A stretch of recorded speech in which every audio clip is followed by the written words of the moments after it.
Welcome to Electrified. It's your host, Dylan Loomis. So first up today, in case you're not on Twitter, don't forget, Tesla has an automotive gross margin of 26.8% with two factories still ramping in their infancy.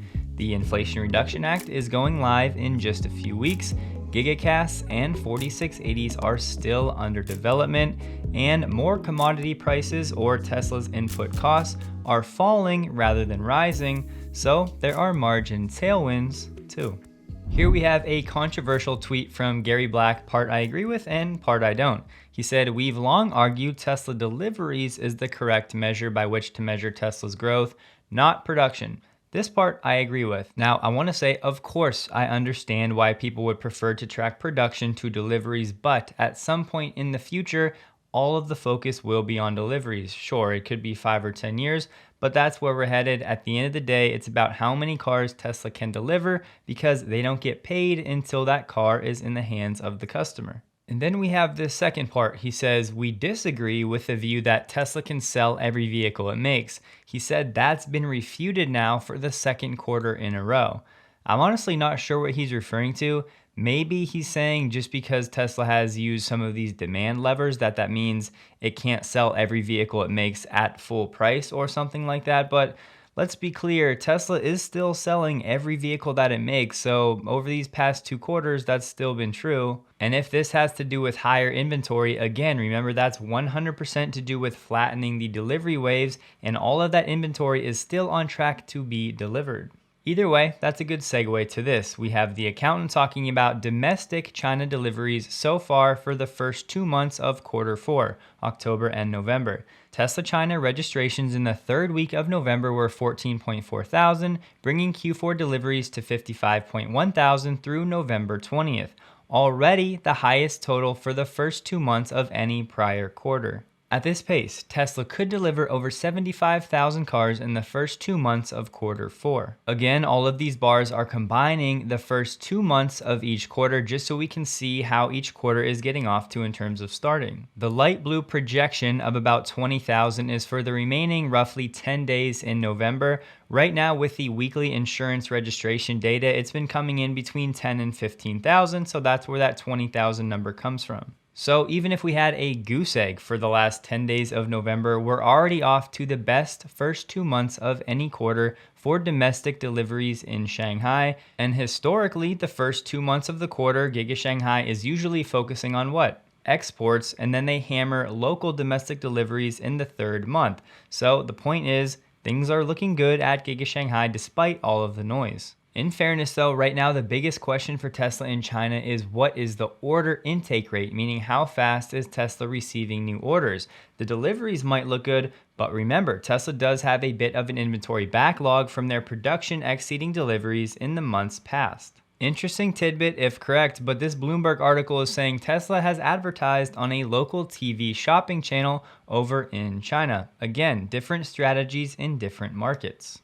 In China, domestic car companies accounted for almost 80% of EV sales through the first 7 months of this year. We've been saying it now on the channel for weeks. Chinese-made EVs are here to stay. The competition for Tesla in China is here, and these Chinese-branded EV makers are what? Looking to export globally, starting in Europe, and they're absolutely already looking toward the North American market as well. Tesla had a recent marketing campaign in China, which was a first for the company. They asked would-be customers to nominate cities for Tesla to take cars for potential buyers to test drive, and they offered some respondents use of a Model 3 for a week. And as you're about to see in a second, it's not just Tesla that's being forced to pull these demand levers, it's all automakers in China. China's continued reliance on lockdowns and other COVID restrictions is impacting car sales. And here is what Wall Street is focusing on, this coming from an equity analyst. She said Tesla's monthly new order intake in China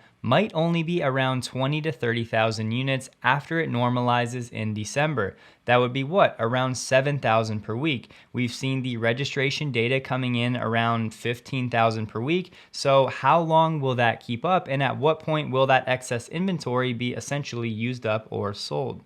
There have been a few different reports saying that Tesla was going to launch another major price reduction in China. However, Tesla's PR team in China, again, different strategies, different markets. Yes, they still have PR in China, has actually responded to some of that speculation, saying the news is not true. And in case you don't believe me, VW just lowered its sales guidance for this year due to what? COVID in China. VW has lowered its sales target by 14% for the Chinese market for the year.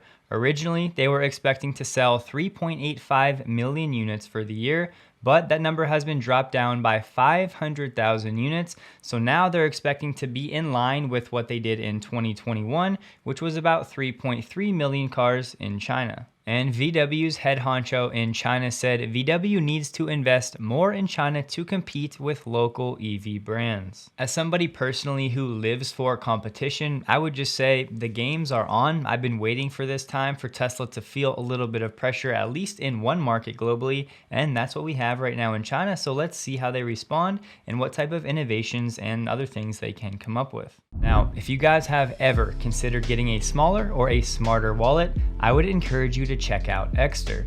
Now, yes, they're the sponsor of this video, but I've been using their products now daily for about a year, and I honestly love them. The model I use has a built-in spot for an Apple AirTag, which is clutch. The days of looking around for a misplaced wallet are over. If you want an even slimmer profile, Ekster has solar power tracking devices too. Charge in the sun, you can ring your phone from the tracker, and you can ring the tracker from your phone. Yes, Ekster has built-in RFID protection, which can of course be very important. And I always say it, but this card fan feature is my favorite thing, hands down. They also have a ton of other products and accessories. If I'm just running out quickly, I'll slap on this MagSafe wallet to my phone and just take a card or two. And I'm telling you, it's quality material. I've been using this all year, every day, and it looks like it just came right out of the box. So check out shop.ekster.com/electrified. Use coupon code electrified to get up to 35% off a smart wallet linked below. I'm pretty confident you'll be able to find something that you really like. A quick one here from Whole Mars. I'm pretty sure he's being serious and not joking with this tweet, but he said Apple Music has been removed from the cars at the Peterson Museum. So I did some digging and I saw that some people were apparently trying to link their phones with the car. They were using that QR code on the screen for Apple Music and it was causing problems. So maybe that's part of the reason Tesla had removed that Apple Music from the displays at the exhibit. So I definitely don't think this means we're not getting Apple Music in Teslas. I just think it means they took it out of those specific vehicles and we should still see this in a future software release. In the United States, Tesla has brought back its referral program. A few weeks back, you may remember TeslaScope saw some code that said this may be coming in. Here we have it. However, so far it is just for Tesla Solar Roof and solar panels. You can earn referral credits and then your friend, family, whoever can also earn buyer credits. You can also earn loyalty credits when you purchase additional qualifying Tesla products. All of these credits will be consolidated into one loot box account and then those credits can be redeemed for Tesla referral awards in the referral shop after the grant date, meaning the date which the solar system is actually activated. There's no limit to the number of credits you can earn, but the credits do expire 12 months from the grant date, again when the solar system is actually activated. However, if you have additional referrals before your current credits expire, all of those credits will be extended another 12 months. Basically, each time you have a new referral, your group of credits will be extended another 12 months. It looks like you earn 6,000 credits for each solar referral that you have, and these credits cannot be transferred to anyone else. So doing math for the CCS Combo 1 adapter, this retails for $250. This can be redeemed for 5,000 credits. So 5,000 credits divided by $250, basically $1 is equal to 20 credits. So a 6,000 credit reward would be equivalent to roughly $300. I'm a big fan of referral and loyalty programs, but the big question is, will Tesla expand this to vehicles in the United States? I would guess no, especially with the Inflation Reduction Act, but it's definitely possible. Either way, hopefully this is a little injection of life into Tesla's solar business. Some good news here as LG, one of Tesla's suppliers, is building a $3 billion cathode factory here in the States in Tennessee. Mass production is expected sometime in the second half of 2025, and then annually by 2027, looking to have enough cathode production for 1.2 million EVs per year. Most importantly, LG is focused on complying with the requirements of the Inflation Reduction Act,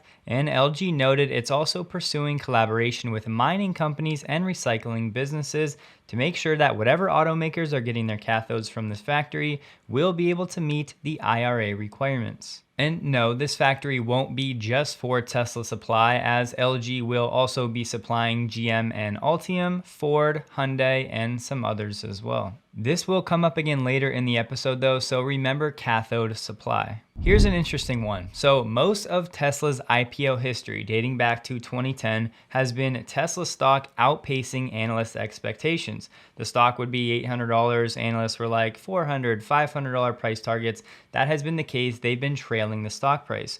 Well, now basically that script has been flipped. Wall Street analysts have a median 12-month target price of $302. And if we scroll down, we can see this pretty interesting chart. Tesla has the second widest gap between the current stock price and the median analyst price target. So let this sink in. Tesla would have to go up 80% from where it's at right now to hit the median price target for Tesla stock across Wall Street. I think this right here is the only sign you really need that we are in unprecedented times. I mean, seriously though, for how many years were the analyst Tesla stock price targets basically half the price of the current Tesla share price? Again, this is very different from what we've been accustomed to. 27 of these Wall Street analysts still have a buy on Tesla, 11 have a hold, 7 have a sell. The most bullish price target, $530 per share. Here we have exciting news for Model Y performance holders. Elon was asked, can we get track mode? And he said it's coming. We don't need to spend much time here, but are you really surprised that Faraday Future is basically saying it might not be able to deliver the FF91? With all due respect, this company has been pretty much a mess since inception with all kinds of unfortunate things going on. Now they're saying they have substantial doubt as to whether it'll be able to continue operating over the next year. Did you guys see what the Pininfarina Battista hypercar EV just did? Tested at 1.79 seconds for a 0 to 60 time. Now, some important context for this car. So it costs over $2 million US, and it's basically hand built. So there will only be a maximum of 150 of these ever produced. Now, the battery pack is set to be 120 kilowatt hours, and it's supposed to have an EPA range of 300 miles. But of course, you're not buying a car like this for the range. You're buying it for the 1900 horsepower and the 0 to 60 time of 1.79 seconds, and of course, the exclusivity of owning a hypercar like this. But I'm sharing this because in the world of hypercar EVs, this has raised the bar for the Tesla Roadster if they ever produce it. I'm sure Tesla will want that to be the fastest production car in the world. Now the bar has been set. It did also set a new record for braking and deceleration as well. I was able to find the battery pack in this car has 6,960 lithium-ion cylindrical cells in a T-shaped battery pack that's actually supplied by Rimac. So the new number, 1.79 seconds for 0 to 60, well, Zach said 1.1 second 0 to 60 for the Roadster, to which Elon said last year, yes, with the SpaceX rocket thruster option package, it'll be safe but very intense, not wise for those with a medical condition, same as a hardcore roller coaster. I guess we'll see where all of this competition leads us. Mazda just announced a new plan to invest $11 billion for EVs, but we know it's not how much you can spend, it's how well you can spend it. Right now though, I'm not convinced because they said this. We will promote the full-fledged launch of battery EVs and consider investing in battery production. And the second part of that, Mazda said they would be introducing these new EV models between 2025 and 2027, and then they'll have a full-scale launch of fully electric vehicles between 2028 and 2030. So maybe they're starting with hybrids here, but either way, they're very late. I thought this one was awesome. Caterpillar just demonstrated a battery electric mining truck. This bad boy was taken for a spin and tested and put through its paces. This prototype was actually designed and made in Arizona. So pretty cool to see this and what it means for the future. Fully loaded, this thing hit a top speed of 37.3 miles per hour. It did a 0.62 mile test, up a 10% grade, going 7.5 miles per hour. It also did a 0.62 mile run on a 10% slope downhill to test the regenerative braking capabilities. And through all of that, it maintained enough battery energy to perform additional complete cycles. All right, guys, so I went ahead and did it. I listened to all of your feedback. It seemed like plenty of you were pretty fired up for battery supply chain news. So I pulled the trigger, and now we have access to the best in the business when it comes to the battery supply chain and what's going on. So in the weeks, months, and years ahead, be prepared for some exclusive information from Benchmark Source on the battery supply chain. Is something I am very excited to dive into and share with all of you. Just to give you a quick taste, listen to this. China currently has over 90% of the world's anode production capacity, which has doubled over the past year. Right now, there are 4 cathode facilities in operation in the US and 1 in Canada, though most of these are not at commercial scale yet. Earlier in the video, we just heard about LG's planned cathode factory in Tennessee, set to come online around 2025, but North America's cathode production deficit is still set to increase 3.5 times between now and 2030. Now, what does that actually mean? This is a chart from Benchmark going over North America's supply as a percent of domestic demand across the lithium-ion battery value chain in 2030. What this is telling us is that for raw material sourcing, specifically when it comes to mined lithium, by 2030, North America is expected to be able to produce or supply 61% of the demand for the market in 2030. So this chart is comparing North American supply with North American demand in 2030. Obviously, these are estimates. But look at this data for cathode and anode production. 4% cathode production and 3% anode production. So very clearly, we desperately need North America to ramp up both cathode and anode production in the years ahead, so we're not so reliant on China. So what are our 5 biggest weaknesses? Cathode production, anode production, nickel sulfate, manganese sulfate, and mined cobalt. So again, very excited to dive into all of this in the months ahead. I will probably start putting some things on Patreon now and again so my Electrified videos don't get too long. Quick update, no video on Thursday for Thanksgiving. Don't forget, check out Ekster linked below. Take advantage of that discount if you're interested. Hope you guys have a wonderful day. Please like the video if you did, and a huge thank you to all of my Patreon supporters.